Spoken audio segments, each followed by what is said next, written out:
भारत ने अपने पुराने मित्र के साथ अपनी मित्रता दोहराई हो, या फिर मित्रता को प्रगाढ़ करने के लिए दुनिया को तस्वीरें दिखाई हो।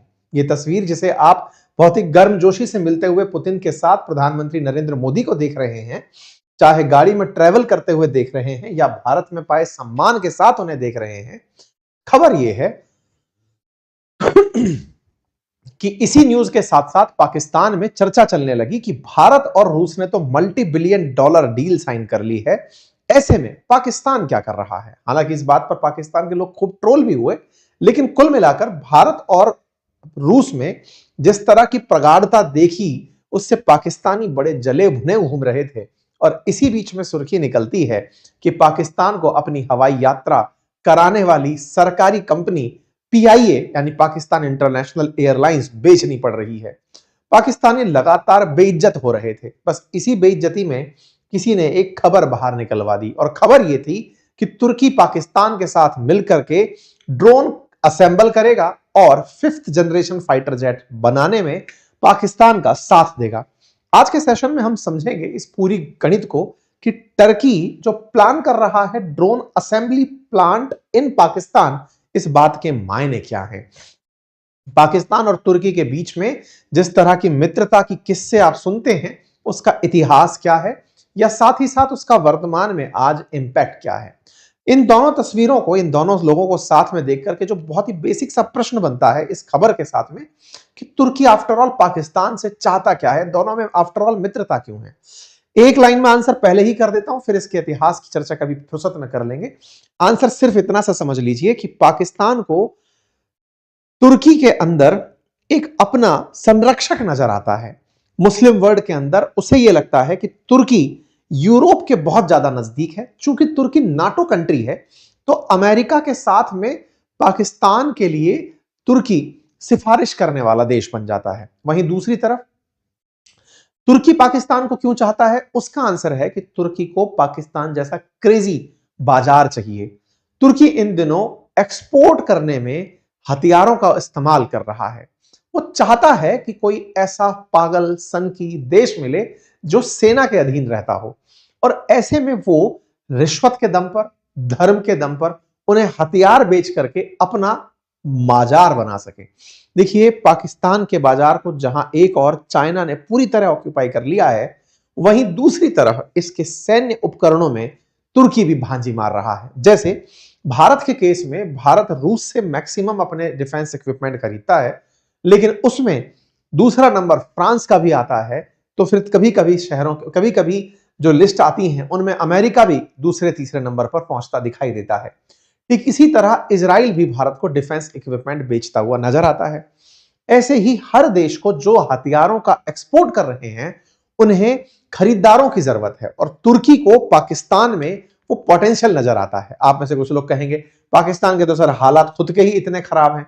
कितने भी खराब हों, उनकी सेना को हमेशा फंड मिलता रहेगा। यही सेना और सरकार का गठबंधन है। बस उसी गठबंधन में ये लोग आपस में मिलते दिखाई देते हैं।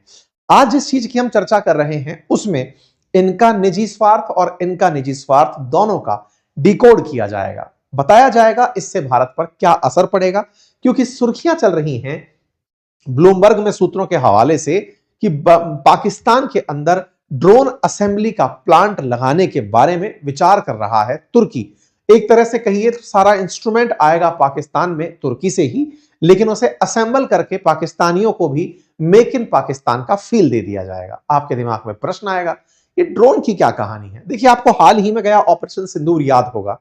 भारत ने खुद अंतरराष्ट्रीय स्तर पर यह बात बोली कि पाकिस्तान की तरफ से चलाए गए ड्रोन्स में कुछ तुर्की के द्वारा बने हुए ड्रोन्स भी शामिल थे। भारत ये क्लेम कर चुका है। आपको याद होगा हाल ही के दिनों में जितने भी युद्ध आपने इंटरनेशनली होते देखे हैं, चाहे रशिया यूक्रेन देखा हो, चाहे इजराइल और ईरान के बीच संघर्ष हो, या फिर गाजा और इजराइल के बीच हो, या भारत पाकिस्तान के बीच में, इन सभी में अचानक एक नए प्रकार के वेपन की सुर्खी बहुत तेजी से आई, जिसका नाम ड्रोन है। ड्रोन असल में अनमैन्ड एरियल व्हीकल है, यानी एक ऐसा हवाई जहाज जिसमें इंसान अंदर नहीं बैठता, यानी पायलट नहीं बैठता, और वो खुद उड़ रहा है। उड़ाने वाला नीचे से रिमोट से उसे उड़ा रहा है, या प्री डिसाइडेड लोकेशंस पहले से उसमें सेट हैं ताकि वो उड़ सके, उसके अंदर बैटरी है, उसमें रडार सिस्टम है, उसमें सब कुछ है और वो अपने डेस्टिनेशन पर जाकर वार कर रहा है। ये ड्रोन का करतब और कारनामा हाल ही के समय में डिफेंस के अंदर एक बहुत तेजी से बढ़ता हुआ बाजार बनकर आया है। हाल ही के समय में आपने जब देखा हो कि डिफेंस इक्विपमेंट के अंदर 2022 से ड्रोन ने अपना एक अलग बाजार बना लिया है, क्योंकि कहीं ना कहीं फाइटर जेट्स बहुत महंगे हो गए हैं। साथ में ड्रोन्स के अंदर किसी के भी मतलब जो अटैक करने वाला देश है उसके किसी अपने व्यक्ति के हताहत होने की रत्ती भर भी चिंता नहीं रहती, क्योंकि उड़ाने वाला व्यक्ति कहीं दूर बैठा हुआ है और वो ड्रोन उड़ा चुका है। इसका मतलब ड्रोन खत्म होने पर भी इस व्यक्ति की जान को कोई आंच नहीं आएगी। कुल जमा अर्थ यह है कि ड्रोन पूरी तरह से किफायती साथ ही साथ जान बचाने वाला है। बस इसी टेक्नोलॉजी के चलते ड्रोन के बाजार ने बहुत तेजी से अपने आप को अपनाया। अब यहां पर एक इंटरेस्टिंग किस्से हैं जो कि आप ऐड कर सकते हैं। कासिम सुलेमानी का मरना जो कि एक ड्रोन अटैक से संभव हुआ था। कासिम सुलेमानी को यूएस ने इसी तरह से ईरान का जो जनरल था उसको मारने के बारे में पता चला कि ड्रोन का उपयोग किया गया, जिसके चलते ईरान और अमेरिका में काफी ज्यादा ठनी। इसी तरह से एक अयमान अल जवाहिरी करके जो अब बहुत ज्यादा मोस्ट वांटेड अमेरिका का मोस्ट वांटेड टेररिस्ट था, उसको भी बिल्कुल ड्रोन से ही मारा गया था।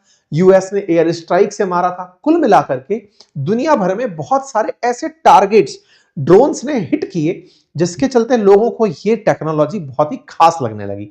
लगे भी क्यों ना, आप अगर थोड़ा सा भी इस पर मतलब और ज्यादा विचार करेंगे तो आप क्या पाएंगे कि जब किसी को मिसाइल चलानी होती है तो हवाई जहाज उड़ा करके मिसाइल उड़ानी होती है। मिसाइलों के अंदर ही अगर ये गाइडेड सिस्टम लग जाए तो वो टारगेट तक उड़ करके पहुंच जाएंगी। अब मिसाइल की ही आंख कान बना दिए जाएं कि वो देख भी रही है और वो जाकर के टारगेट पर हिट भी हो रही है, तो इससे अच्छा क्या हो सकता है। यानी कि कुछ आत्मघाती ड्रोन भी बनाए गए जो कि एक तरह से मिसाइल पर ही लगा हुआ सिस्टम है जो जाकर के फट जाएगा और गिर जाएगा। तो ये जो आत्मघाती प्रकार के बम हैं जो ड्रोन बनकर के बाजार में चल रहे हैं, इन्होंने रशिया यूक्रेन युद्ध में बहुत फुटेज खाई। आपको याद होगा यूक्रेन का साथ देने के लिए तुर्की ने अपने ड्रोन्स भेज दिए थे जिनका नाम बायरक्तार ड्रोन था।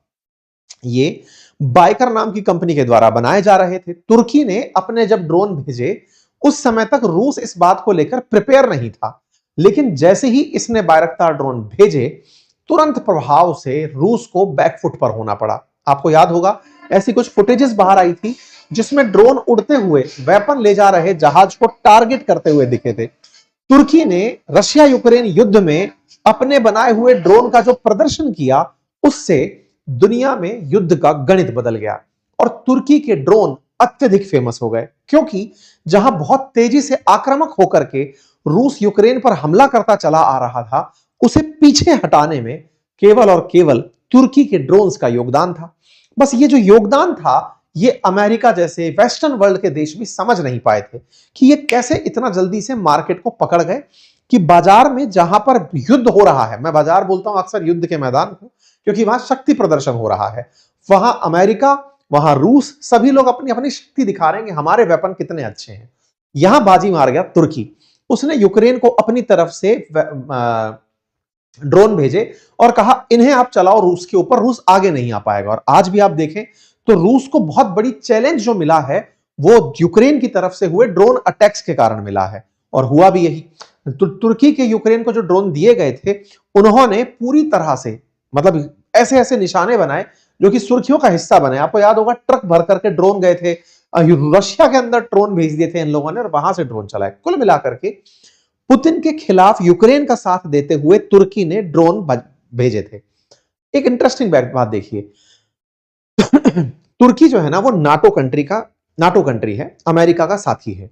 अमेरिका का साथी होते हुए यूक्रेन को वेपन देता है। वहीं दूसरी तरफ पुतिन जो है वो भारत के साथी हैं, भारत को वेपन देते हैं। तो भारत और रूस की मित्रता अगर है तो नैसर्गिक रूप से तुर्की भारत के विरोधी का मित्र हुआ और रूस के विरोधी का मित्र हुआ। तो तुर्की ने यूक्रेन का जब साथ दिया तो नाटो को खुश किया, प्लस पुतिन को आराम से टारगेट करके हराया से मतलब बैकफुट पर छोड़ा। रूस हारा नहीं, आज तक वो आगे बढ़ा हुआ है। लेकिन इसके पीछे एक और उद्देश्य था जो हमने लास्ट टाइम भी डिस्कस किया था कि पुतिन को ये जो टक्कर दे रहे थे तुर्की वाले, इनका असल उद्देश्य था कि अमेरिका से उसका F-35 फाइटर जेट मांग ले। असल में क्या है कि अमेरिका F-35 फाइटर जेट तुर्की को नहीं देना चाहता। इसके पीछे की भी एक बड़ी कहानी है।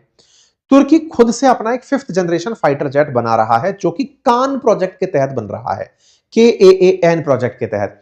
और जो इस प्रोजेक्ट के तहत फाइटर जेट बना रहा है, उसे दुनिया के बेहतरीन फाइटर जेट्स के इंजन देखने हैं, उसे देखना है कि वो काम कैसे करते हैं। अमेरिका को जब से ये बात मालूम चली कि तुर्की वाले खुद का 5th जनरेशन फाइटर जेट बना रहे हैं, F-35 की जिद हो रही है कि हमें F-35 दे दो और हम उसे खोल के अपना बना लेंगे, अमेरिका पीछे हट गया।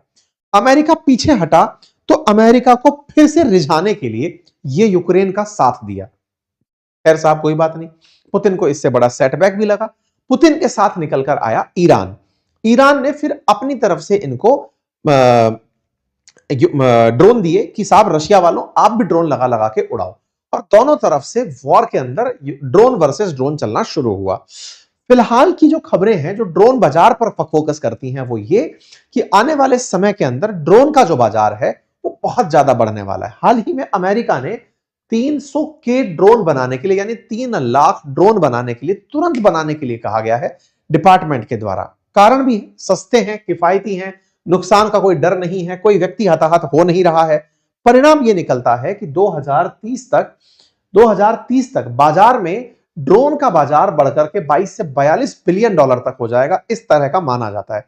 वर्तमान में 15 से 21 बिलियन डॉलर का बाजार चल रहा है ड्रोन का, जो कि एवरेज CAGR 8.6% के हिसाब से बढ़ रहा है। वर्तमान में जो ड्रोन प्रेजेंट है बाजार में, उनमें सेकंड टॉप ब्रांड पर इस समय बायरक्तार ड्रोन चल रहा है, जो तुर्की का है, अमेरिका का प्रेडेटर है, और उसके बाद में बायरक्तार ड्रोन आता है। ये जो बायरक्तार ड्रोन है ना, जिस कंपनी द्वारा बनाया जाता है, वो कंपनी रसप अर्दगन जो हैं, जो कि तुर्की के राष्ट्रपति हैं, उनके दामाद की है। और उनके दामाद की जो कंपनी है उसे प्रमोट करने के लिए अर्दगन जिन भी देशों में जाते हैं इस ड्रोन को प्रमोट करके चले आते हैं। परिणाम यह निकला कि तुर्की का जो एक्सपोर्ट है डिफेंस के क्षेत्र में, उसमें बहुत तेजी से इजाफा हुआ, क्योंकि यूक्रेन युद्ध में जिस तरह का प्रदर्शन इसने किया, लोगों ने इसमें इंटरेस्ट शो कर दिया। परिणाम यह निकला कि तुर्की की ड्रोन इंडस्ट्री बूम पर आ गई। आप इससे अंदाजा लगाइए, 7.1 बिलियन डॉलर के इन लोगों ने हथियार एक्सपोर्ट कर डाले, जहां 10 साल पहले ये 2 बिलियन डॉलर के आसपास चल रहे थे। इनका बाजार एक्सपोर्ट में 15 बिलियन डॉलर तक पहुंचेगा, ऐसा मार्केट के अंदर चर्चाएं हैं। कुल मिलाकर के तुर्की ने अपने ड्रोन बाजार को यूक्रेन युद्ध से बहुत चमका दिया। वहां चमका करके इसने खरीदार मांगे। आप जानकर आश्चर्य होंगे कि इनके पास वेटिंग है कि डिलीवर नहीं कर पा रहे हैं ड्रोन। इनकी कंपनी पर इतने ऑर्डर हैं, 30 देशों के ऑर्डर इनको मिल चुके हैं। ऐसे में बड़े ग्राहकों में पाकिस्तान निकल कर आता है, क्योंकि पाकिस्तान वो देश है जिसे भारत के डर में खूब सारे हथियार बनाने हैं, खूब बड़ी सेना रखनी है, उसको भारत से झगड़ने के लिए कि कल को अगर भारत हमें खत्म करने आए तो हमारे पास भी प्रॉपर साजो सामान होना चाहिए। तो पाकिस्तान को तुर्की अपने उन बाजारों में से देखता है जिन्हें वो ड्रोन बेच सके। इतना ही नहीं, तुर्की अब अपने लेवल पर एक 5th जनरेशन फाइटर जेट कान बना रहा है। ये जो कान नामक फाइटर जेट है, इसकी चर्चाएं इस समय बहुत हो रही हैं, क्योंकि तुर्की इस फाइटर जेट में स्टेल्थ टेक्नोलॉजी लगा रहा है। कहते हैं 5th जनरेशन फाइटर जेट या जनरेशन जितनी जितनी बढ़ती जाती हैं, उनके अंदर जहाजों के बचने की संभावनाएं बढ़ जाती हैं। दुश्मन उन्हें टारगेट नहीं कर पाते, इसलिए उन्हें बेहतर किस्म का माना जाता है। जनरेशन वाइज, जैसे होटल के अंदर 4 स्टार से 5 स्टार तक जब आप जा रहे होते हैं कि साहब इनके पास स्विमिंग पूल है, साहब इनके पास स्विमिंग पूल भी है, बड़ा जंगल भी है, तो फैसिलिटीज के साथ स्टार रेटिंग बढ़ती जाती है। ऐसे हवाई जहाजों में जब आप जनरेशन बढ़ाते चले जाते हैं तो उसमें 2 चीजें देखी जाती हैं कि उसकी एफिशिएंसी कितनी है, यानी कि गति के साथ कितना अच्छे से काम करके आ जाता है, टेक्नोलॉजी को कैसे ऑपरेट करता है, साथ ही साथ खुद के बचने के चांसेस कितने हैं, क्योंकि हवाई जहाज बहुत महंगे होते हैं। फाइटर जेट्स की कीमत हजारों करोड़ में होती है। ऐसे में अगर एक भी जहाज खत्म होता है तो उसका बड़ा लॉस होता है। तो बोले ये मरे नहीं, दुश्मन पकड़ नहीं पाए, इसके लिए एक तकनीकी बनती है जिसका नाम होता है स्टेल्थ टेक्नोलॉजी, अर्थात आप रडार की पकड़ में ना आओ, ऐसी टेक्नोलॉजी। जो इस तरह के फाइटर जेट्स बनाने में कामयाब होते हैं वो 5th जनरेशन फाइटर जेट्स में कंसीडर किए जाते हैं। तो ये इस तरह का फाइटर जेट बनाने में लगे हुए हैं। पाकिस्तान को ये इसमें भी ग्राहक के रूप में जोड़ना चाहते हैं। हाल ही में इन्हीं के बायरक्तार कंपनी ने एक ऐसा ड्रोन जेट शोकेस किया जो जहाज से लड़ाई लड़ रहा था। तुर्की वालों ने जहाज यानी कि फाइटर जेट, और फाइटर जेट ने मिसाइल चलाई, तो इनका बनाया हुआ जो तुर्की का फाइटर वो है ड्रोन है, वो उससे बढ़िया से लड़ाई लड़ा। कुल मिलाकर के तुर्की वालों ने ड्रोन का बाजार बढ़िया पकड़ लिया है और ऐसा करने में बायकर नाम की जो कंपनी है, जिसका मालिक सेल्कुक बायकतार है, वो जो कि अर्दगन का दामाद है, उसका ही बड़ा रोल दिखाई दे रहा है। खैर, फिलहाल के लिए तुर्की दुनिया भर में अपने स्टॉल लगा लगा कर बता रहा है कि हम ड्रोन डिलीवर करते हैं, जिसे चाहिए ले लो। जैसे हाल ही में कोलंबिया में ये ड्रोन बेचते हुए अपना स्टॉल लगा के दिखाई दिए। वहीं से ये खबर निकल कर आई कि तुर्की की पाकिस्तान के साथ बातचीत चल रही है, जो दिसंबर की खबर थी, लेकिन अब वो बाहर सरफेस हुई कि पाकिस्तान में ये इन ड्रोनों को वहीं पर असेंबल करेंगे। पाकिस्तानी इसी बीच को मेक इन पाकिस्तान भारत से कॉपी किया हुआ मानेंगे। बड़ा सवाल है, भारत इसे कैसे लेता है? तो देखिए, एक चीज तो आप जानते हैं, भारत पाकिस्तान के झगड़े में पाकिस्तान के साथ तुर्की खड़ा रहा। ये हमने ऑपरेशन सिंदूर में देखा। ऑपरेशन सिंदूर में देखा कि तुर्की की नेवी पाकिस्तान पहुंची थी। टर्किश मेड जो ड्रोन है वो सिविलियन प्लेन के रूप में यूज होने के बाद भारत पर चलाए भी गए थे, जिसके भी प्रमाण हमारे पास मिले। इसका मतलब ये दोनों लोग एक दूसरे के साथ हैं। दोनों के अब मंतव्य भी समझ लीजिए।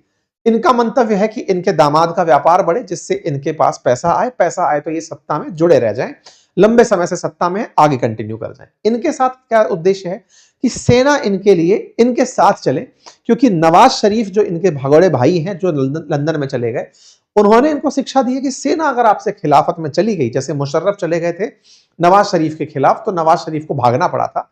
इनके खिलाफ अगर आसिम मुनीर चले गए तो सत्ता से हाथ धोना पड़ेगा। तो ये आसिम मुनीर को मनाए रखने के लिए कि तुम बढ़िया पैसा खा लो, कोई दिक्कत नहीं है, आसिम मुनीर को मनाए रखने के लिए तुर्की से डिफेंस डील में लगे हुए हैं। दोनों के अपने उद्देश्य हैं। कुल मिलाकर के ड्रोन से ये अपने आप को भविष्य के लिए भारत के सामने खड़ा होते हुए देखना चाहते हैं। क्या भारत को इससे चिंता करने की आवश्यकता है? देखिए, जब भी युद्ध होगा तो निश्चित ही युद्ध के अंदर हर व्यक्ति को अपने साहस का, शौर्य का, अपनी कुशलता का प्रदर्शन करने का अधिकार है। हम भी चाहते हैं कि पाकिस्तान जब हमारे सामने हो तो प्रॉपर ताकत के साथ खड़ा हो, ताकि हमारे अंदर गिल्ट ना आए कि किसको मार दिया। क्योंकि हम अपने बहुत से पड़ोसियों पर इसीलिए भी गोलीबारी नहीं करते, क्योंकि नहीं, मत मारो, चींटी को पैसेरी से नहीं मारते। ठीक है, पाकिस्तान को अगर ऐसा लगता है कि वो इस तरह के वेपन्स के साथ हमसे युद्ध करना चाहता है, बढ़िया करे, क्योंकि युद्ध कौशल जो है वो उस समय दिखाए गए प्रदर्शन का होता है, उस समय दिखाई गई कुशलता का होता है, जो भारतीयों के पास यहां पर है। इन सब के साथ साथ ये तो एक मोटिवेशनल वाली लाइन हुई, उसके अलावा भी भारत के पास बढ़िया मात्रा में अपने 5th जनरेशन फाइटर जेट की तैयारी चल रही है। हम लोग AMCA प्रोजेक्ट में हैं ऑलरेडी। थोड़ा सा हम इसमें धीरे चल रहे हैं, लेकिन हाँ, भारत सरकार अब 5th जनरेशन फाइटर जेट खुद बना रही है। साथ ही साथ F-16 भारत के पास में, F-16 जैसा सुखोई जो है, सुखोई 30 वो भारत के पास है, F-16 नहीं है। राफेल हमारे पास है और हमें निश्चित ही जरूरत है, और हम उस जरूरत की पूर्ति के लिए अपने स्केल पर तेजस जो कि 4.5 जनरेशन का है उसका प्रोडक्शन कर रहे हैं, राफेल को और प्रोक्योर कर रहे हैं, और हम अपने स्तर पर आने वाले समय में 5th जनरेशन फाइटर जेट खुद के स्तर पर बनाने की तैयारी कर रहे हैं। कुल मिलाकर, लेकिन एक चीज जो बहुत अच्छे से स्पष्ट है वो ये कि पाकिस्तान के साथ में तुर्की और चाइना जिस तरह से खड़े हुए हैं, फिर चाहे वो पाकिस्तान को बाजार मान के ही खड़े हों, ये भारत के लिए अवश्य सोचने का विषय होना चाहिए। क्योंकि भारत भी तुर्की के स्थान पर चाहे रूस से सामान खरीदता हो, वो हमारे साथ में वैसे नहीं है जैसे इनके साथ में तुर्की और चाइना खड़े हैं। वैसे नहीं है से क्या मतलब है कि पाकिस्तान के साथ जैसे तुर्की बोल करके साथ में आ गया था कि चलो मैं युद्ध करूंगा या तुम्हारे लिए सहायता करूंगा, तुम्हें आवश्यकता है, ऐसे हमारे साथ कोई विदेश आकर नहीं खड़ा हुआ। इसके अपने मायने हो सकते हैं, और उनमें सबसे बड़ा मायना यह भी है कि आज भारत दुनिया की तीसरी बड़ी इकोनॉमी बनने जा रहा है, लेकिन वो दुनिया में किसी भी देश के विषय पर हमेशा शांति की ही अपील करता है। रशिया यूक्रेन के मामले में भी हम अपने दोस्त रूस के साथ शांति की बात करते रहे, पीस डिप्लोमेसी डायलॉग की बात करते रहे, उनसे यह नहीं कहा कि हम आपके साथ खड़े हैं। तो भारत कभी किसी भी देश के केस में पार्टी नहीं बना, तो कोई हमारे साथ पार्टी नहीं बना। लेकिन पाकिस्तान स्पष्ट तरीके से अपना पक्ष चुनता है कि हम इसके साथ हैं और इसके खिलाफ हैं, हम इसराइल के खिलाफ हैं, हम फिलिस्तीन के साथ हैं, हम अजरबैजान के साथ हैं, आर्मेनिया के खिलाफ हैं। भारत कभी भी अपने विस्तृत क्षेत्र को देखते हुए, बड़ी आबादी को देखते हुए इस नीति पर नहीं चला, और उसने विश्व को वसुधैव कुटुंबकम के रूप में लिया, जिसके अपने फायदे भी हैं, जिसकी वजह से आज समस्त भारत के बहुत से लोग दुनिया के लगभग हर देश में देखे जा सकते हैं। उसके नुकसान भी हैं कि युद्ध के समय पर कोई भी एक देश को आप पिन पॉइंट नहीं कर पाते कि ये हमारे साथ है और ये हमारे खिलाफ है।